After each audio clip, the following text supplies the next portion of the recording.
আপনি যাকে শত্রু মনে করবেন সেই আপনার পরম বন্ধু। কারণ শত্রুরা তো সবসময় আপনার পায়ে পায়ে থাকবে। আপনি কী করলেন, কী খেলেন, কোথায় গেলেন, কী করছেন না করছেন, শত্রুর নজরদারি সবসময় আপনার উপরে থাকবে। তাই আপনি যাকে শত্রু মনে করছেন সেই আপনার পরম বিপদে আগেই এগিয়ে আসবে। তাই কখনো কাউকে শত্রু মনে করবেন না। আল্লাহর কাছে সবসময় সবার জন্য হেদায়েত চাইবেন। আল্লাহ মানুষকে হেদায়েত দান করুন, আমিন। আসসালামু আলাইকুম। আমি খাদিজা সাতক্ষীরা থেকে বলছি। নতুন একটি ভিডিওতে আপনাদের সবাইকে ওয়েলকাম করছি। খাদিজা লাইফস্টাইল ব্লগ থেকে আপনাদের সবাইকে স্বাগত জানাই। দুপুরের রান্নাবান্না থেকে আজকে আমি আমার ভিডিওটা শুরু করেছি। দেখতেই পাচ্ছেন আমি আজকে কি রান্না করব। প্রথমেই দেখিয়ে দিয়েছি ঢেঁড়স ভাজি করব, মিষ্টি কুমড়া দিয়ে চিংড়ি মাছ রান্না করব। এখানে আমি ঢেঁড়স ভাজি করার জন্য চিংড়ি মাছ, পেঁয়াজ, কাঁচামরিচ ভেজে নিচ্ছি। মানুষকে কখনো ছোট করে দেখবেন না, সব সময় মানুষকে বড় চোখে দেখবেন, কখনোই কাউকে ছোট করবেন না। আপনি যখন একজনকে ছোট করতে যাবেন আপনি নিজেই ছোট হয়ে যাবেন। তাই কখনো কাউকে ছোট করার চেষ্টা করবেন না।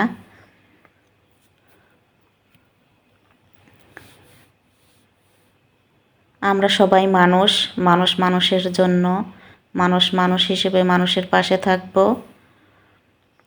বিপদে কাউকে সাহায্য করার মতন কাজ করব, সাহায্য করব, কারোর ক্ষতি করার চেষ্টা করব না।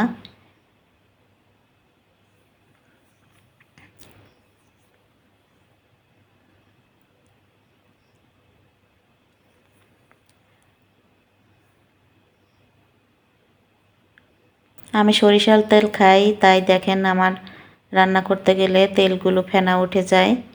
এখানে ঢেঁড়সগুলো দিয়ে দিলাম। চিংড়ি মাছ দিয়ে ঢেঁড়স ভাজি খেতে অনেক মজা লাগে। আমি খুবই পছন্দ করি, আমার বাচ্চারাও খুব পছন্দ করে। চিংড়ি মাছ দিয়ে ঢেঁড়স ভাজি করছি।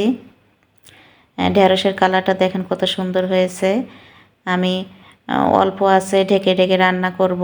অল্প আছে ঢেকে ঢেকে রান্না করলে কালারটা ঠিক থাকে।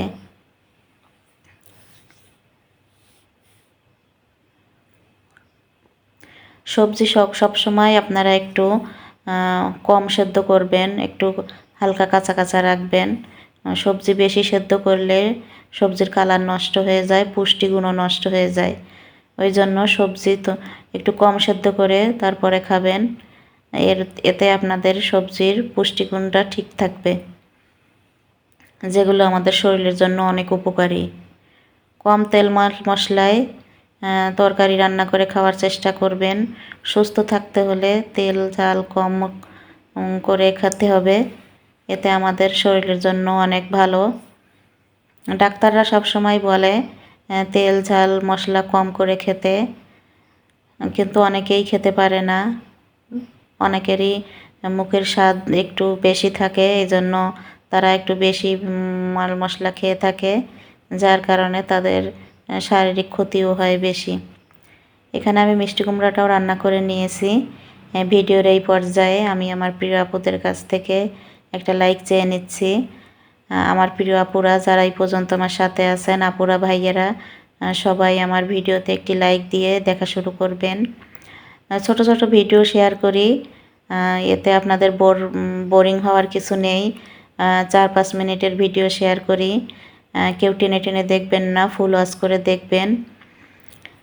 আপনাদের কাছে অনুরোধ থাকলো সবাই ফুল ওয়াচ করে দেখবেন, ভিডিওতে লাইক দিয়ে দেখা শুরু করবেন।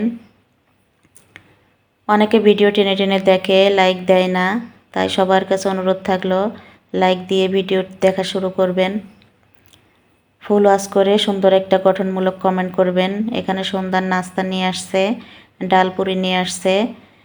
সন্ধ্যাবেলা আমাদের কিছু না কিছু খেতেই হয়, চা নাস্তা এগুলো খাই। ইদানিং চা খাওয়া বন্ধ করে দিয়েছি, সকালে একটু খাই, কোনো দিন খাই কোনো দিন খাই না। এখানে মিষ্টি নিয়ে আসছিল, রসগোল্লা আর কি, আর এই যে ডাল পুরি নিয়ে আসছে।